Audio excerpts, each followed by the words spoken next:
अस्सलाम वालेकुम दोस्तों, फ्री ऑडियो लैब से आप सुन रहे हैं यासीन अहमद को। मैं उम्मीद करता हूं कि आप खैरियत से होंगे और मज़े में होंगे। दोस्तों, जिस तरह से आप लोगों के कमेंट्स मुझे मौसूल हुए हैं, बहुत सारे मैसेजेस मौसूल हुए हैं कि नेक्स्ट हमारा जो कोर्स है वो नेक्स्ट जेएस पे होना चाहिए, तो फिर मैंने भी एक्सेप्ट करते हुए हमने प्लान किया कि चलें नेक्स्ट जेएस के ऊपर भी एक जो कोर्स है वो बिगनर्स के लिए हम स्टार्ट करते हैं। तो स्टार्ट करने जा रहे हैं। आज हमारी पहली वीडियो है और इसमें मैं आपको बताता चलूँगा कि हम किस कोर्स आउटलाइन को फॉलो करेंगे और हम ये देखेंगे कि नेक्स्ट जेएस क्या होती है, आखिर इसकी क्या ज़रूरत पड़ी और कहाँ यूज़ होती है। वही www जो हम हर अपने कोर्स से पहले डिस्कस करते हैं। अच्छा देखिए, नेक्स्ट जेएस के लिए कुछ प्री रिक्विजिट्स हैं जिसके अंदर आपको HTML और जावास्क्रिप्ट एंड रिएक्ट जेएस की इनिशियल जो बेसिक नॉलेज है वो आपको होनी चाहिए ताकि आप नेक्स्ट जेएस को पढ़ सकें। उसकी क्या वजह है वो हम आगे डिस्कस करते हैं, तो आपको आइडिया हो जाएगा कि आखिर ऐसी क्या वजह है। अच्छा जी, देखें, मेरी एक आदत है कि हम जब भी कोर्स स्टार्ट करते हैं नया, तो उसमें सबसे पहले बात करते हैं www की, जिसका मतलब व्हाट, व्हाई एंड व्हेन, यानी कि ये क्या चीज़ है, ये क्यों यूज़ की जाती है और कहाँ यूज़ की जाती है नेक्स्ट जेएस। तो अगर हम बात करें कि नेक्स्ट जेएस क्या है, तो देखिए next JS basically react JS का फ्रेमवर्क है। आखिर इसकी ज़रूरत क्यों पड़ी ये हम आगे डिस्कस करते चलेंगे। और जब हम बात कर रहे हैं रिएक्ट जेएस की, तो इसका मकसद ये हुआ कि हमने बेसिकली जो नेक्स्ट जेएस डेवलप हुई है, ये जो नेक्स्ट जेएस बनी है, ये जो नेक्स्ट जेएस फ्रेमवर्क बना है, वो बेसिकली रिएक्ट के कंपोनेंट्स के ऊपर बनाया गया है। अच्छा, ये क्यों बनाया गया है? क्योंकि देखिए रिएक्ट जेएस के अंदर मोस्टली जो इश्यूज आ रहे थे वो आ रहे थे एसईओ से रिलेटेड, परफॉर्मेंस से रिलेटेड, जो कि डेवलपर्स एक्सपीरियंस कर रहे थे कि यार इसकी एसईओ नहीं हम कर पा रहे और इसकी परफॉर्मेंस बेहतर नहीं है रिएक्ट जेएस एप्लीकेशंस की। आखिर क्यों ऐसा है ये हम आगे डिस्कस करेंगे। मैं आपको प्रूफ करूंगा इस बारे में कि ये हमने इस वजह से बेसिकली नेक्स्ट जेएस हमने बनाई। अच्छा, अब उसके बाद ये है कि हम इसको आखिर यूज कहाँ करेंगे। देखिए, आइडियली मैंने आपको जैसे बताया कि रिएक्ट जेएस की जो एप्लीकेशंस हैं उनमें इश्यूज आना शुरू हुए। जो सर्वर साइड एप्लीकेशंस हैं, रेंडरिंग है, उसको लेकर, और इसी तरह जो सर्च इंजन है वो इंडेक्सिंग में इशू करना शुरू हुए रिएक्ट जेएस की एप्लीकेशंस को। और मसला ये हुआ कि चूंकि रिएक्ट जेएस जो थी वो बेसिकली क्लाइंट साइड आप कह लें कि एप्लीकेशंस थी, क्लाइंट साइड रेंडर होती थी, जिस वजह से एसईओस के इश्यूज फेस करना सामने आए, जिस वजह से आप यूँ समझ लें कि परफॉर्मेंस के इश्यूज सामने आए, क्योंकि जो सर्च इंजन है वो प्रॉपरली आपकी वेबसाइट जो थी रिएक्ट जेएस की उसको इंडेक्स नहीं कर पा रहे थे। तो फिर क्या हुआ, फिर हमने जो है वो नेक्स्ट जेएस का फ्रेमवर्क दस्तयाब किया, जिसकी वजह से लोगों को ईज हुआ इस हवाले से। अच्छा, अब जो मेजर टॉपिक्स हैं उस बारे में डिस्कस करते हैं कि आखिर जो रिएक्ट जेएस की एप्लीकेशंस थी उसमें ऐसा क्या इशू फेस करने को मिला जिसकी वजह से नेक्स्ट जेएस की ज़रूरत पड़ी। देखिए जी, सबसे जो मेजर इश्यूज हैं वो हमारे पास दो हैं, एक है SSR और एक है SSG। SSR का मतलब यहाँ पर है कि सर्वर साइड रेंडरिंग की बात हो रही है, क्योंकि रिएक्ट जेएस जो थी वो basically client side rendering library थी। तो वो क्या होता था कि बेसिकली आपकी जो एप्लीकेशन है उसका जो लोड टाइम था वो बढ़ जाता था, वो डिले, उसमें डिले आता था। क्यों बढ़ जाता था? क्योंकि देखिए जी, कंटेंट आना है, उसने आकर फिर क्लाइंट साइड पे रेंडर करना है, ये सर्वर साइड से रेंडर होकर नहीं आ रहा होता था, जिसकी वजह से परफॉर्मेंस के इश्यूज बढ़े, जिसकी वजह से जो सर्च इंजन है उन्हें इश्यूज होना शुरू हुए। वो रिएक्ट जेएस की जो एप्लीकेशंस थी उनको प्रॉपरली इंडेक्स नहीं कर रहे थे। तो इसके बरक्स नेक्स्ट जेएस ने क्या काम किया, नेक्स्ट जेएस ने basically server side rendering introduce करवाई और फिर इसी तरह प्री कंपाइल्ड पेजेस इंट्रोड्यूस करवाए, जिसकी वजह से एक तो एसईओ में बहुत ही आसानी हो गई, क्योंकि चीज़ें जो है वो सर्वर साइड से रेंडर होकर आने लग गई। और इसका असर क्या हुआ, इसका फ़ायदा क्या हुआ कि आपका जो पेज है उसकी परफॉर्मेंस बढ़ गई। यानी कि आपकी जो एप्लीकेशन है, कह लें कि जो होम पेज है, उसका रिस्पॉन्स जो टाइम है वो क्विक हो गया, उसकी परफॉर्मेंस जो है वो पहले से ज़्यादा रिएक्ट जेएस की एप्लीकेशन से ज़्यादा बेहतर हो गई। अच्छा, जो दूसरी बेसिकली मेजर वजह थी उसके अंदर, वो क्या थी? वो थी स्टैटिक साइट जनरेशन, SSG। अच्छा देखें जी, रिएक्ट जेएस जो है वो बेसिकली मेजरली सपोर्ट नहीं करती थी, इसीलिए जो नेक्स्ट जेएस है उसमें ये फीचर ऐड किया गया कि नेक्स्ट जेएस क्या करती है, आपकी जो साइट है उसके पेजेस जो है वो स्टैटिकली जनरेट करवा देती है, जिसकी वजह से ये होता है कि आपकी जो एप्लीकेशन है उसकी परफॉर्मेंस बढ़ जाती है। यानी कि अगर मैं आपसे कहूं कि आपके 4 पेजेस हैं जिनका कंटेंट कभी चेंज नहीं होना, वो स्टैटिक पेजेस हैं, जिसमें अबाउट अस कह लें, जिसमें कॉन्टैक्ट अस कह लें, ये 1-2 और पेजेस कह लें, प्राइवेसी पॉलिसी वगैरह, अगर मैं ब्लॉग्स के हवाले से बात करूं, तो उसमें क्या होगा कि वो स्टैटिक पेजेस आपका क्या होगा, एक दफ़ा रेंडर हो गया, एक दफ़ा उसने क्या किया कि स्टैटिकली जनरेट कर दिया उसका कोड, अब वो बेसिकली बार बार रेंडर नहीं होगा, क्योंकि ये प्री कंपाइल्ड यूँ कह लेंगे या प्री रेंडर्ड कह लें आप, जो आपके पेजेस हैं वो डिफाइन होते हैं, यानी कि कंपाइल्ड होते हैं या रेंडर होते हैं। तो इससे क्या होता है कि आपकी जो पेज है उसकी परफॉर्मेंस बढ़ जाती है, क्योंकि उसको रन टाइम पर इंटरप्रेट होने की ज़रूरत नहीं है। अच्छा, फिर इसमें मेजरली एक बहुत अच्छा इन्होंने एड ऑन ये किया कि आपके जो पेजेस हैं वो बेसिकली जब आप उसको जनरेट करते हैं स्टैटिकली नेक्स्ट.जेएस के अंदर, तो वो क्या करता है कि जो लिमिटेड रिसोर्सेज हैं, यानी कि जो यूँ समझ लें कि अगर मैं आपको एग्जांपल दे दूँ जावास्क्रिप्ट की, कि वो ये कहता है कि भाई मेरे पेज के लिए जावास्क्रिप्ट का इतना पार्ट मुझे चाहिए।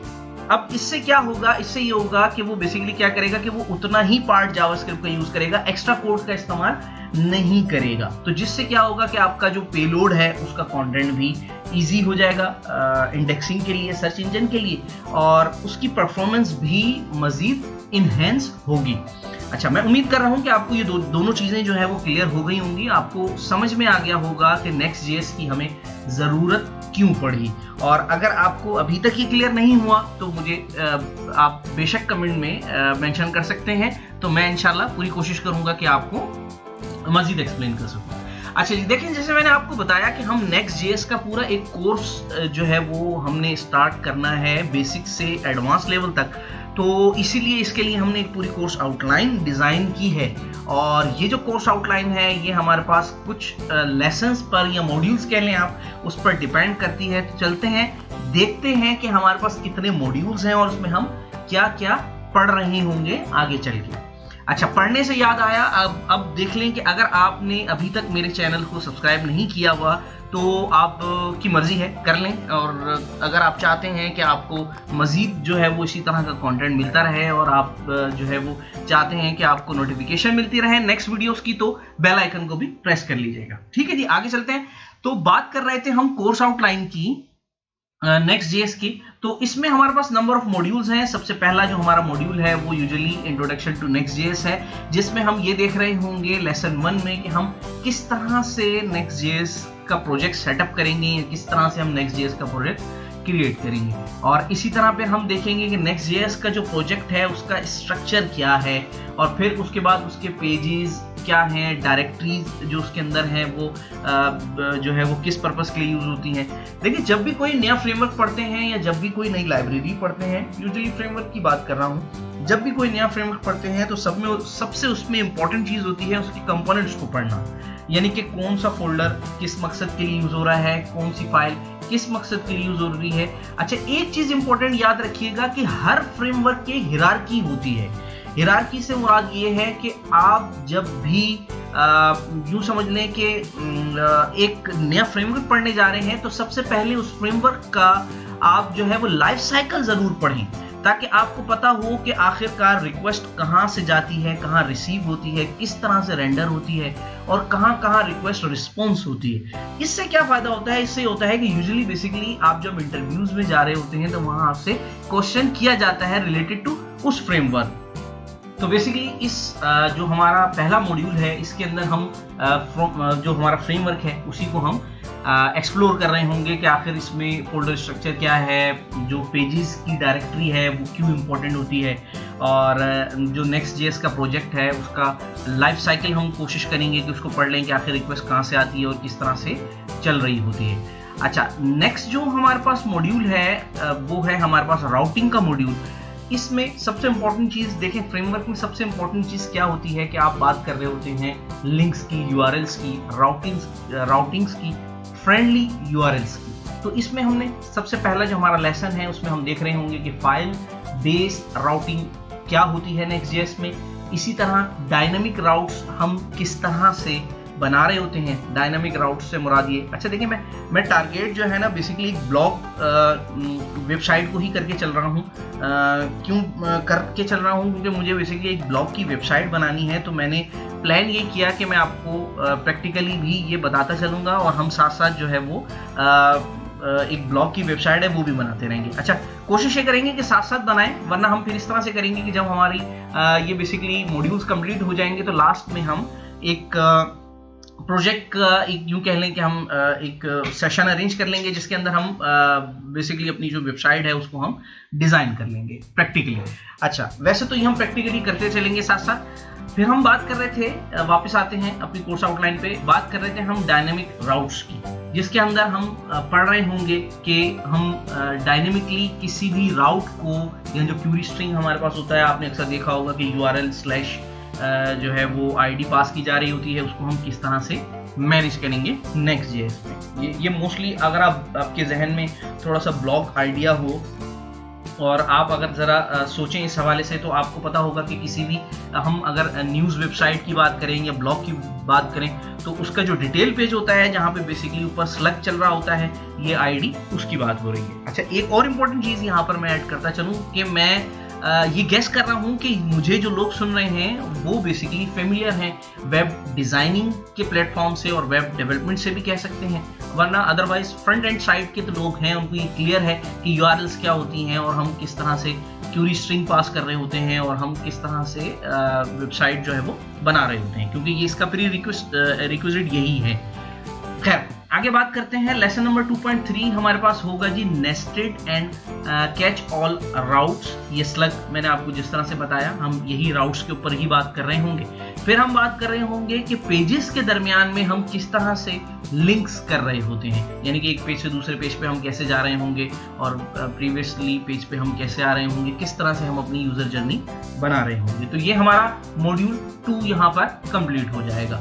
अच्छा, मॉड्यूल 3 हमारे पास है डेटा फैचिंग इन Next.js। अब Next.js के अंदर हम किस तरह से डायनेमिकली डेटा ला सकते हैं, सर्वर साइड कैसे रेंडरिंग करवा सकते हैं, जिसमें लेसन नंबर 1 है हमारे पास। हम देख रहे होंगे static generation with get static props. अच्छा, चूंकि React.js आप पढ़कर आ रहे हैं, आपको स्टेट एंड प्रॉप्स का आइडिया होगा, तो इसमें हम देख रहे होंगे कि हम किस तरह से स्टैटिक पेजेस बना सकते हैं। Server side rendering with get server side prop, server side rendering कैसे करेंगे हम, प्री रेंडर पेजेस को किस तरह से करेंगे हम, get static path and dynamic pages के लिए हम प्री रेंडर किस तरह से करेंगे, इंक्रीमेंटल स्टैटिक रजिस्ट्रेशन ISR किस तरह से हम इसके ऊपर काम करेंगे, फास्टर बिल्ड्स करने के लिए, फास्टर से मुराद ये कि आपकी पेज की परफॉर्मेंस वगैरह हो गई, इसको इन्हेंस करने के लिए। मॉड्यूल नंबर 4 हमारे पास है API राउट्स। API राउट्स से मुराद ये है कि हम यहाँ पर बेसिकली जो हमारे APIs हैं उनके एंड पॉइंट्स के बारे में बात करेंगे, जिसमें हम ये देखेंगे लेसन नंबर 1 में कि क्रिएटिंग API राउट्स इन Next.js, कि हम Next.js के अंदर जो APIs के एंड पॉइंट्स हैं या जो उसके राउट्स हैं वो हम किस तरह से बना सकते हैं। फिर उसके बाद हम ये देखेंगे कि हम मुख्तलिफ यानी कि जो मेथड्स हैं गेट, पोस्ट, फैच, पुट, ये किस तरह से हम Next.js में यूज़ करेंगे। और फिर लेसन नंबर 3 में हम देखेंगे कि हम डेटाबेस के साथ किस तरह से अपनी APIs कनेक्ट कर सकते हैं। ये बेसिकली इंट्रोडक्शन होगा CRUD का। CRUD अगर आप लोगों को आइडिया हो, create, retrieve, update and delete के जो हमारे पास राउट्स होते हैं, हम उसकी बात कर रहे हैं। फिर उसके बाद लेसन नंबर 4 में हम ये देखेंगे कि authentication with API routes, login और साइन अप स्क्रीन्स हम किस तरह से ऑथेंटिकेट करवा सकेंगे अपने डेटाबेस से, हम ये देख रहे होंगे। नेक्स्ट जो हमारे पास मॉड्यूल आएगा, मॉड्यूल नंबर 5, उसमें हम बात करेंगे परफॉर्मेंस और ऑप्टिमाइजेशन की अपनी एप्लीकेशन की, जिसमें इमेज ऑप्टिमाइजेशन है। ये एक बहुत ही इंपॉर्टेंट टॉपिक है, क्योंकि जनरली क्या होता है कि आपकी जो वेबसाइट है वो उसकी परफॉर्मेंस कहीं ना कहीं मार खा रही होती है इमेजेस की वजह से, क्योंकि हम हैवी इमेजेस का इस्तेमाल करते हैं। या अगर हम ब्लॉग वेबसाइट्स की बात करें, उसमें तो जनरली होती ही इमेजेस हैं। अगर आपने देखा हो कि न्यूज़ की वेबसाइट जो होती हैं उसके स्टार्ट में जितनी भी इमेजेस हैं वो मीडिया वो सारा इस्तेमाल हो रहा होता है होम पेज के ऊपर। तो यहाँ पर हमने ये देखना है कि इमेज की ऑप्टिमाइजेशन जो है वो हम Next.js में किस तरह से कर रहे होंगे। फिर लेसन नंबर 5 में हम ये देख रहे होंगे कि हम जो हमारा कोड है वो ऑप्टिमाइजेशन के लिए, जैसे कि मैंने बात की थी कि JS और इस तरह का जो कोड होता है हमारा स्टैटिक, वो किस तरह से स्प्लिट होता है Next.js के अंदर, किस तरह से हम उसका ब्लॉक बना के उसको तोड़ देते हैं ताकि पेज लोड जो हमारा है वो कम से कम हो और लोड टाइम हमारा वेबसाइट का ज़्यादा हो जाए। इसी तरह लेसन नंबर जो हमारे पास 5.3 होगा, हम उसमें बात कर रहे होंगे optimising Next.js build with next.config.js। इसमें जो हमारी इंपॉर्टेंट एक फाइल है नेक्स्ट के अंदर next.config की, उसके ऊपर हम बात करेंगे कि हम उसको बेसिकली उसके अंदर हम क्या चेंजेस करें कि जो हमारी Next.js की बिल्ड है वो ऑप्टिमाइज हो जाए। फिर इसी के बाद हम 5.4 में बात कर रहे होंगे कि हम pre फैचिंग and lazy loading routes की, कि हम उसको किस तरह से यूज़ कर सकते हैं। कि जिस तरह से आपने देखा होगा लेजी लोडिंग के ऊपर काम कर रहे होते हैं लोग, तो हम इस तरह से राउट का इस्तेमाल करते हुए अपनी जो वेबसाइट है उसको किस तरह से हम उसकी परफॉर्मेंस इन्हेंस कर सकते हैं। जैसे लेट सपोज मैं स्क्रॉल करता जाऊं और नीचे का जो कंटेंट है मेरा वो स्क्रॉल के साथ लोड होता चला जाए, ताकि एक ही दफ़ा में सारा जो मेरा डेटा है वो रेंडर ना हो। खैर, बात करते हैं मॉड्यूल नंबर 6 की। फिर हम यहाँ पर डिप्लॉयमेंट के बारे में बात कर रहे होंगे अपने Next.js की, कि हमने किस तरह से Next.js की बिल्ड बनानी है, उसको रेडी करना है प्रोडक्शन के लिए, यानी कि हमारे सर्वर के लिए, और किस तरह से हम उसको डिप्लॉय कर सकते हैं। आया कि हम वर्सल पे करें या हम किसी भी अपने पर्सनल होस्टिंग प्रोवाइडर पे कर सकते हैं। अच्छा, वर्सल क्या है? बेसिकली ये भी एक होस्टिंग प्रोवाइडर है। ये ही है वो जिन्होंने Next.js के ऊपर काम किया और इसे वजूद में लेकर आए। तो हम इस प्लेटफॉर्म पे भी डाल सकते हैं वर्सल के, और हम अपनी भी किसी होस्टिंग प्रोवाइडर पे इसको डाल सकते हैं। मॉड्यूल नंबर जो हमारे पास 6 है उसका लेसन नंबर 3 जो है वो हमारे पास इन्वायरमेंटल वेरिएबल्स के बारे में होगा, ENV जिसको हम कहते हैं, कि प्रोडक्शन के ऊपर हम ENV फाइल्स की हमें ज़रूरत पड़ती है। अच्छा, ये बहुत ही इंपॉर्टेंट चीज़ है। ये देखने में एक छोटा सा टॉपिक है लेकिन ये बहुत इंपॉर्टेंट टॉपिक है। वो क्यों है? देखें, होता क्या है कि हम मुख्तलिफ सर्वर्स पे काम कर रहे होते हैं। मुख्तलिफ सर्वर से मुराद ये है कि हम देखें, जब भी एप्लीकेशन बनती है, इन डेवलपमेंट होती है, तो बेसिकली क्या हो रहा होता है कि उसके फेजेस होते हैं। जैसे लेट सपोज वो स्टेजिंग पे होती है, वो डेवलपमेंट में होती है, फिर उसके बाद वो प्रोडक्शन में जा रही होती है। तो इन्वायरमेंट वेरिएबल्स जो होते हैं वो बेसिकली हर सर्वर और हर इन्वायरमेंट के हिसाब से डिफरेंट चाहिए होते हैं। जैसे लेट सपोज अगर स्टेजिंग पे है तो मुझे जो बेसिकली बैकएंड एपीआईज के जो राउट्स हैं वो बेसिकली आप यूँ कह लें, मैं एक सिंपल सी एग्जांपल देता हूँ कि उसकी जो यूआरएल होगी वो स्टेजिंग सर्वर की होगी या डेवलपमेंट सर्वर की होगी। फिर इसी तरह स्टेजिंग सर्वर के लिए वो जो यूआरएल्स होंगी एपीआईज की वो चेंज हो जाएंगी।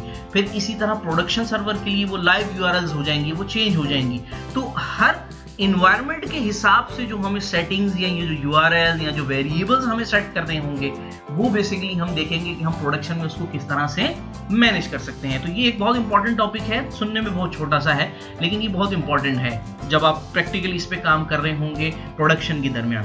खैर, लेसन नंबर हमारा 6.4 है जिसके अंदर हम ये देख रहे होंगे कि हमारी जो एप्लीकेशन है उसकी हम परफॉर्मेंस या उसके जो एरर हैंडलिंग्स हैं उनको हम कैसे मॉनिटर कर रहे होंगे प्रोडक्शन में, जो आप भी एप्लीकेशन डिप्लॉय करने के बाद देख रहे होंगे। अच्छा, फिर मॉड्यूल नंबर 7 पे आते हैं जिसके अंदर हम बात कर रहे होंगे एडवांस Next.js के फीचर्स के बारे में। और सबसे पहला जो टॉपिक है हमारा वो है मिडलवेयर इन Next.js। और मिडलवेयर बेसिकली क्या होता है कि जब भी आप चाहते हैं कि आपकी जो एप्लीकेशन है वो रिक्वेस्ट और कंट्रोलर के दरमियान आपका जो यूज़र की रिक्वेस्ट है उसको फिल्टर करें तो बेसिकली आप मिडल वेयर का इस्तेमाल कर रहे होते हैं। लारावेल डेवलपर्स इससे बहुत ज़्यादा फेमिलियर होंगे। बेसिकली तो हर फ्रेमवर्क में ये मौजूद होता है, लेकिन ये एक बहुत इंपॉर्टेंट चीज़ है जब आप ऑथेंटिकेशन की बात कर रहे हो, ऑथराइजेशन की बात कर रहे हो, या आप किसी सिक्योर एप्लीकेशंस की बात कर रहे हो, तो ये मिडलवेयर का हम इस्तेमाल कर रहे होते हैं। इसको हम मज़ीद डिटेल में भी आगे देख रहे होंगे और बहुत ही इंपॉर्टेंट टॉपिक होगा। फिर लेसन नंबर 7.2 हमारे पास है, जिसके अंदर हम ये देख रहे होंगे कि Next.js के अंदर मिडलवेयर और एज फंक्शंस जो हैं वो क्या होते हैं, हम किस तरह से उनका इस्तेमाल करते हैं और क्यों ज़रूरी है। 7.3 लेसन नंबर हमारा होगा, उसके अंदर हम बात कर रहे होंगे इंटरनेशनलाइजेशन की। अब इंटरनेशनलाइजेशन क्या है कि भाई आपकी मल्टी लैंग्वेज एप्लीकेशन है, जिसके अंदर मल्टी लैंग्वेज आपकी वेबसाइट की बात हो रही है, जिसके अंदर फॉर एग्जांपल हिंदी में है, उर्दू में है, इंग्लिश में है, डच में है, फ्रेंच में है, तो आप किस तरह से उस पर्टिकुलर लैंग्वेज के राउट्स जो है वो मैनेज कर सकते हैं। ये एक इंपॉर्टेंट एडवांस टॉपिक है। फिर लेसन नंबर 7.4 की बात हो रही है, जिसके अंदर हम कस्टम सर्वर लॉजिक की बात कर रहे होंगे, जो हम Node.js के साथ कर रहे होंगे, लेकिन उसमें हमारा थोड़ा बहुत इंट्रोडक्शन होगा Node.js का। हम कोशिश करेंगे कि अगर आप लोगों को Node.js नहीं आती तो पहले हम उसको थोड़ा सा एक्सप्लोर कर लें, फिर इसके बाद हम इस हवाले से बात करेंगे। तो मॉड्यूल नंबर 8 जो होगा हमारे पास, वो होगा प्रोजेक्ट की बिल्डिंग का, कि हम एक बेसिक प्रोजेक्ट से फुल स्टैक ऐप की तरफ किस तरह से जाकर हम उसकी सेटिंग कर रहे होंगे। तो लेसन नंबर 8.1 है setting up the project, backend APIs and front end pages. अब आप क्या कर रहे हैं कि यहाँ पर आप बेसिकली बैकएंड की जो एपीआईज हैं उनको और फ्रंट एंड जो पेजेस हैं उनको आपने सेटिंग की उसकी, कि भाई अब ये मेरी पूरा पैक जो है वो तैयार हो चुका है बेसिक से फुल स्टैक तक का। लेसन नंबर 8.2 में हम बात कर रहे होंगे कि हम डायनामिकली जो डेटा फैच कर रहे हैं राउटिंग के लिए, वो हम किस तरह से उठा सकते हैं, डेटाबेस से फैच कैसे कर सकते हैं, और डायनेमिक डेटा हमारे पास कैसे आ रहा होगा, हम उसको किस तरह से यूज़ कर रहे होंगे, फिर मिडलवेयर को यूज़ करते हुए। फिर इसी तरह हम लेसन 8.3 में हम CRUD ऑपरेशंस जो हैं वो हमारे हम इम्प्लीमेंट कर रहे होंगे। देखें, ये वो एरिया होगा, ये वो मॉड्यूल होगा जिसके अंदर मैंने आपसे कहा कि हम कोशिश कर रहे होंगे कि हम एक ब्लॉग ऐप की बात करें। हम कोशिश ये कर रहे होंगे कि हम जो है वो अपना एक ब्लॉग ऐप वेबसाइट बनाएं प्रैक्टिकली, जिसमें हम जितना भी हमने लेसन्स मॉड्यूल्स पढ़े हैं उसको हम डिप्लॉय करके देख सकें कि आया कि हमारे पास किस तरह से काम हो रहा होता है। फिर इसी तरह हम लास्ट में मॉड्यूल नंबर 8.4 जो हमारे पास होगा लेसन नंबर, उसमें हम अपनी जो पूरी एप्लीकेशन है वो बेसिकली हम डिप्लॉय कर रहे होंगे और हम वो पूरी एप्लीकेशन जो है वो सर्वर पे हम इसको मूव कर देंगे।